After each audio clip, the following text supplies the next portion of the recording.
Junkies and flunkies, welcome to this week's episode of your home for everything current, up to date, and to the moment National Wrestling Alliance, the NWA Saturday Special on Sunday. I am Scott Criscolo. Thanks for your patience as always. Riding solo this week. Dr. G could not join me this weekend. He's fine. He just family stuff, but he's good. Speaking of the show, we're going to make an announcement at the end of the show today about the future of our show, the Saturday Special. We've been kind of alluding to it up and down, what kind of things we'll be doing, but we have an official announcement. It's not a huge change. There is a slight name change and maybe a day change. Actually, definitely a day change, but we'll talk about that. Anyway, we are on the road to Sauron or Saurain, whatever the... Why did the NWA have to pick a pay-per-view that you can't just phonetically say when you look at the title? It's Sam Hain, but it's Samhain, I think it's called. I like calling it Sauron, Gandalf and the hobbits and stuff.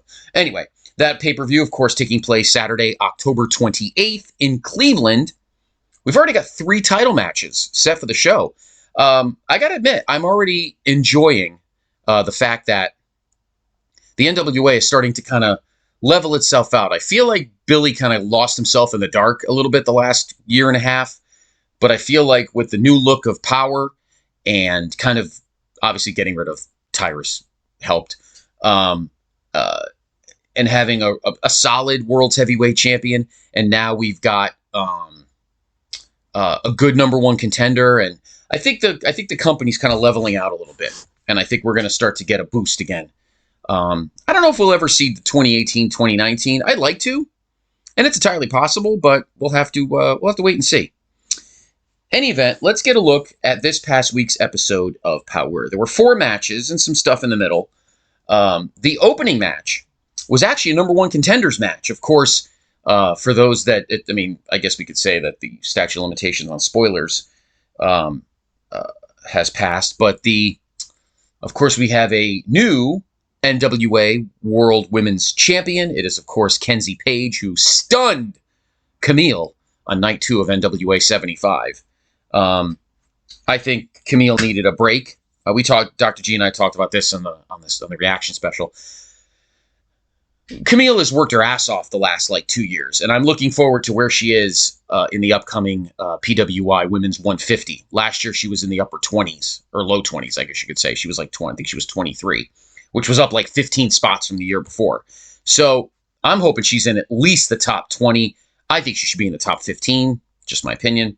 We'll see if that comes to pass. In any event, Kenzie Page needs her next number one contender. So this past Tuesday on Powerrr, we had a 3-way number one contenders match between the woman who's had the last 2 title shots, Natalia Markova, Missa Kate, and Ruthie J.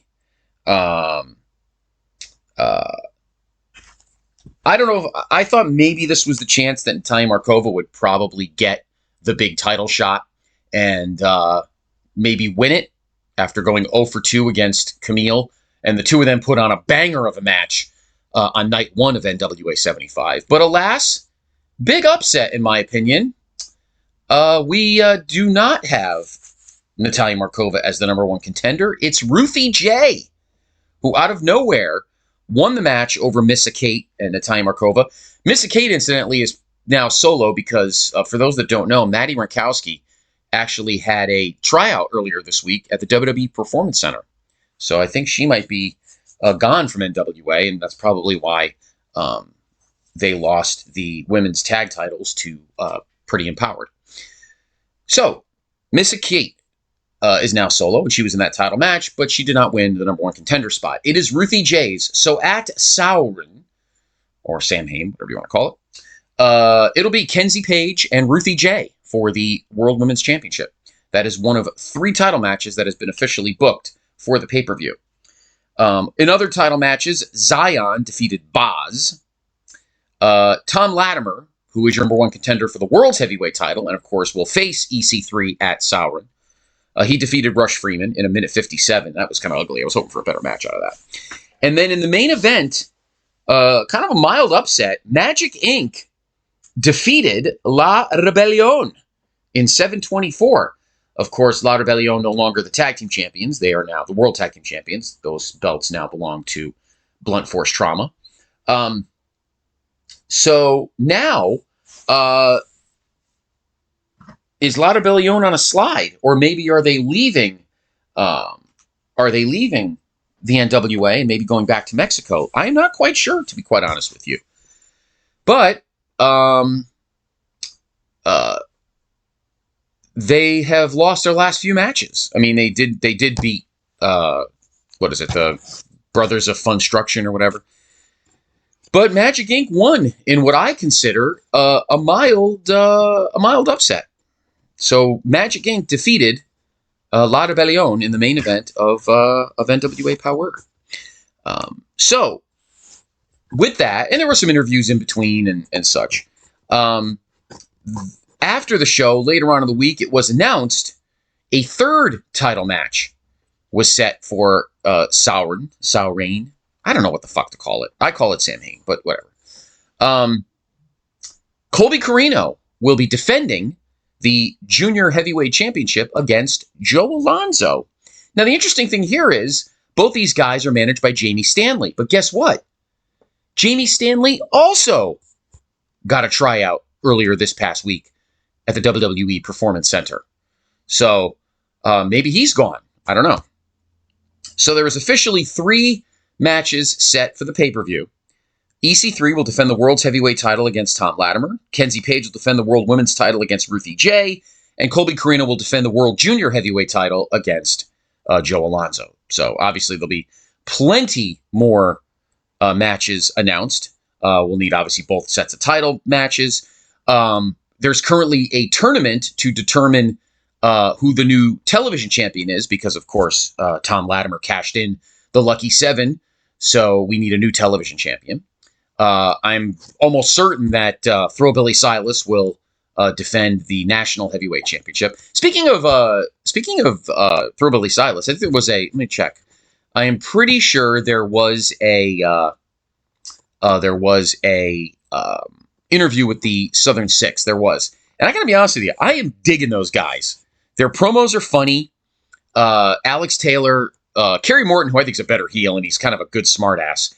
And Throwbilly Silas, who's now the only guy in the promotion, or the only guy in the faction with a belt because Kerry Morton's no longer junior heavyweight champion. They're really funny, and like Throwbilly Silas is doing sexual innuendo jokes to the new interviewer whose name completely escapes me. It always does, because obviously Mae Valentine's gone. I like Joe Galli and Danny Deals. I don't know. I don't know if Tim Storm. Well, we know Velvet Sky's gone. She's gone from the NWA. I don't know if Tim Storm's gone for just selling the injury that he suffered at the hands of Jack Stane at the pay-per-view at NWA 75. That I do not know. But he has not been on announcing since either. So it has been Joe Galli and Danny Deals, and it actually hasn't been too bad. I think I like 2 voices a little more anyway. So there's your update, Sam, the NWA Sauron, Sam Hain, whatever. I'm almost looking forward to this pay-per-view passing so we can go back to like a normal title like Hard Times, which would be the 4th one, actually. That is likely going to be the pay-per-view after that. And I'm sure, let's see, late October, it'll probably be, I would assume it'll probably be like mid-January, in my opinion, for the next NWA pay-per-view after this. The other thing I wanted to go over was the second half, because they did it in 2 parts, which I think is pretty funny. The second half of Impact Wrestling episode 1000. Technically, they kind of treat it like episode 1001, but I kind of feel like it's more like episode 1000 part 2. So they taped it on September 9th, which was the night after the Victory Road pay-per-view. which I was a pleasure to be at. The doctor and I went with Mr. D'Amato and Mr. Grunberg, and it was a lot of fun. So they decided to break the show up into 2 parts. It was a pretty long show, and there's some good matches. There was an Ultimate X match. By the way, I think I saw it was the 50th Ultimate X match in Impact history. And it was the teams, the wrestlers were Ace Austin, Alan Angels, Mike Bailey, Speedball Mike Bailey, Rich Swann, Samurai Del Sol, and Zach Wentz. And Alan Angels won the Ultimate X match, so he holds the X. Kushida did hold the X, but he lost the X Division title match at the pay-per-view to the champion Leo Rush, who has since lost the title to Chris Sabin. Jake Something beat Dirty Dango. They've been battling each other in a singles match. Eric Young beat Kenny King. Team Canada, look at this. Eric Young and Scott D'Amore came out of retirement. They defeated Kenny King and Sheldon Jean by DQ, Sheldon John. In an 8-man tag, Team Canada came back out again. And who returned but AMW? Yes, one of my favorite teams of all time. Wildcat Chris Harris and truly one of my favorites of all time, Cowboy James Storm. Unfortunately, the last time we all saw Chris Harris was when he was, I don't remember what his name was. And oh, crap. I'm sure you're all probably saying what his name was, but remember he was out of shape and he was terrible, and I can't think of his name. But anyway, what his name was in WWE. But they came back. He was in okay shape. And they defeated The Design, Diener and Khan, and Kenny King and Sheldon John. So they actually wrestled 2 matches, Team Canada and Kenny King and Sheldon John. Josh Alexander defeated Trey Miguel in a pretty fun match at about 9:45 in a 10-woman tag match. Awesome Kong, Gail Kim, Jordan Grace, Mickey James, and Trinity, how about that for an all-star team, defeated Angelina Love, Deonna Purrazzo, Giselle Shaw, Savannah Evans, and Tasha Steelz. And Velvet Sky came back. Remember, she's part of the Beautiful People. So Velvet Sky is probably back in Impact. I don't know for doing what, but she's back. And in the main event, Rhino and Tommy Dreamer defeated the most professional wrestling gods, which is the team of Brian Myers and Moose. So it was a fun little show. One thing I have to say about Impact Wrestling, they're kind of like the NWA with a little more money, but they definitely bring the goods in the ring, and I can never not say that. And there were a ton of fun matches at the pay-per-view. I enjoyed it very much. I know a couple people that went to the Impact taping and had a lot of fun, and I am glad. I'm glad they had a good time. So let's look ahead now for Impact Wrestling. Now, they, of course, just had Victory Road, which was on just Impact Plus. The next pay-per-view looks like it is going to be Bound for Glory. Let me confirm that with my other group here, my other screen here. So Victory Road was the big show. And that was the show that I went to. Let's see. The next one after that looks like it is Bound for Glory. The next show after that will be Turning Point. That'll be at the Walker Dome in Newcastle on the 27th. So they're going to have an Impact Plus show a week after Bound for Glory. So Bound for Glory is the next big show in Impact Wrestling. And a match was announced this week for that show that's kind of awesome. The card for that show, I'm looking it up now. Let's see here. It's October 21st. It's in Chicago. As a matter of fact, I believe Steve Willie is trying to go. I think he mentioned it this past week on Main Event. Check out the show. It was very, very good.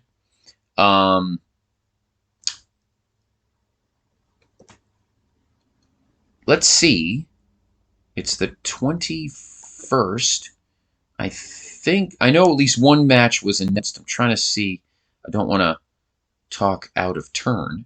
Let's see. The 21st, Impact Bound for Glory. All right, let's see. So there's 2 title matches right now.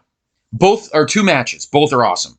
Alex Shelley will defend the Impact World title against Josh Alexander, the former champion. Of course, had to relinquish the title due to injury, and then it was eventually won by Steve Macklin, and then Alex Shelley beat Steve Macklin at, I think it wasn't Slammiversary. It was a pay-per-view before that, I think. Yeah, it was a pay-per-view before that. And listen to this match. This is no joke, folks. And I got to tell you something. Impact is blessed to have this match, because this is going to bring eyeballs and probably some clicks. Mike Bailey, Speedball Mike Bailey, taking on Will Ospreay. Holy crap. Again, that is at Bound for Glory. Impact. Not New Japan, not GCW, not AEW. Impact. Hell, I put that match last. We'll see, obviously, how the rest of the card shapes up, but holy cow. Yes, that it was announced this week. Speedball Mike Bailey to take on Will Ospreay at Impact Bound for Glory, which will be on October 21st, Saturday night in Chicago. Pretty great. Yeah, so that was a big announcement that took place earlier this week. It's pretty much all I have. Again, this is a pretty quick pod blast. Just to give you an update on NWA Powerrr and on Impact. So you notice that we do both promotions now, and that is now going to be our new content base for the weekend. So the announcement is this. We thank you for all the support you've given us the last few years on the weekends with the NWA Saturday Special. We know the NWA sometimes is not easy to watch, and we appreciate you still coming to us for all your needs and listening to at least Dr. G and I try to make it mildly entertaining. And we get a ton of clicks and downloads every week. So we thank you for your support. It means the world to us. So we've decided to switch things up a little bit. As you noticed, we have added Impact recaps and Impact news and recaps over the last couple of weeks of shows. So we have decided to rename the show. We're going to keep it close. We are going to rename the show and change the day of the week. So the logo is not going to change too much. We're just going to change the words. But it's now going to be called, it's going to go from the NWA Saturday Special to the PTB Weekend Special. And the show will now be not Saturday mornings, but Sunday mornings. So starting next week, join us Sunday morning at 9 o'clock instead of Saturday morning. I'll make sure both on Facebook and on Twitter, I'll remind everyone. And we will be going over NWA and Impact Wrestling. That's going to be our new content. And anything else that strikes our fancy, like Dr. G and I always do. We talk pizza and other shit. So those are the two big that's the two big announcements of the show. The name of the show is now the PTB Weekend Special. And it is now going to be on Sunday morning at 9 a.m. instead of Saturday morning at 9 a.m. We're still going to do NWA, but we're also going to do Impact Wrestling. Because I feel like, at least here on our network, we do Classic Impact, of course, the wonderful show that drops every other Thursday, the Highway to the Impact Zone. Logan Crosland and the Sues and Jacob Williams, Lewis Maynard. The guys talking legendary, historic Impact Wrestling, starting when the show went on the air in, 2004, I guess, or 2005, 2004. And so they do the Classic Impact, but no one here does Fresh Impact. So and they've really gotten a lot better, and they've been very consistent and solid. They got a good roster, and they kind of got themselves through the pandemic almost unscathed. So Dr. G and I decided to give them some love. So we are now going to do the weekly Impact show recaps as well, and we'll probably do reaction specials for the pay-per-views and the Impact Plus specials. So there you go. And that will start with Bound for Glory. So there you go. So thank you for joining us this week on our official, unofficial, final episode. I know Dr. G's not on here, so it should be a little less dramatic, or more dramatic, I guess. But this is the last episode of the NWA Saturday Special, as it is branded. Join us next Sunday morning at 9 a.m. for the premiere episode of the PTB Weekend Special. And Dr. G and I will still give you recaps of NWA, but now we will also give you Impact recaps as well. We had a great week this week on the PTB Wrestling Network. We had a new episode of Place Me Podcast. We had a new episode of Highway to the Impact Zone. New episode of Through the Looking Glass. We had a great new episode of Place Me Nation's main event. Just Steve Willie and I rapping, talking stuff. Talked about the PWI 500, a bunch of other things. Vince McMahon news, all the releases, all sorts of stuff. So we hope you enjoyed it. And it's a great week ahead this week. We'll have a new episode of Star Trek, Wrestle Tracks. We should have a new episode of Pod of Honor this week. So stay tuned for that as well. Placetobe.podbean.com, and of course, all your podcast catchers. Of course, we have the Wrestling Time Travel. Had some issues this weekend trying to get it up on Twitter, but it will be back. It'll be back on Monday. So thank you for your patience on that. Kind of a crazy weekend in the personal life department. Nothing too bad, but it's just been tough trying to bob and weave and do things. So we appreciate your patience. Have a great week, everybody. Dr. G and I will be back next Sunday morning for the premiere episode of the PTB Wrestling Weekend Special. I'm going to have to learn how to say it myself. The PTB Weekend Special next Sunday morning. I'm Scott. There's no doctor, so you can't be him. Or maybe you can. Talk to you next week.